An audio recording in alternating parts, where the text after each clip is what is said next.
અહીંયા સોમનાથમાં પ્રથમ જ્યોતિર્લિંગ આવેલી છે. વિશ્વમાંથી લોકો દર્શન કરવા માટે આવતા હોય અને નગરપાલિકા હોવાના કારણે પૂરી સુવિધા લોકોને મળતી નથી. તો મહાનગરપાલિકા બનાવવામાં આવે તો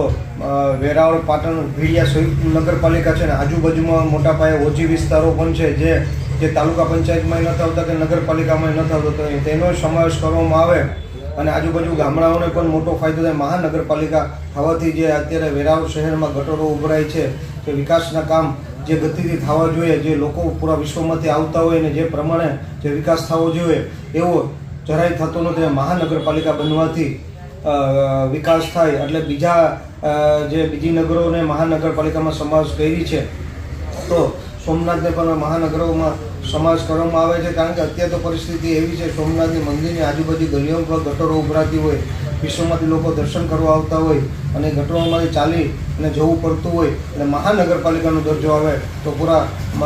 સોમનાથ વિસ્તાર, આજુબાજુના ગામડા અને આજુબાજુના ઓછી વિસ્તારને મોટો ફાયદો થાય, મોટો વિકાસ થઈ શકે અને સોમનાથનું નામ પૂરા વિશ્વમાં છે અને પૂરા વિશ્વમાંથી લોકોને એક સારી રીતે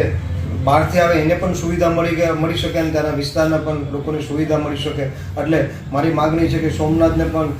નેવું સોમનાથ વિધાનસભામાં વેરાવળ, પાટણ, ભીડિયા નગરપાલિકાને પણ મહાનગરપાલિકા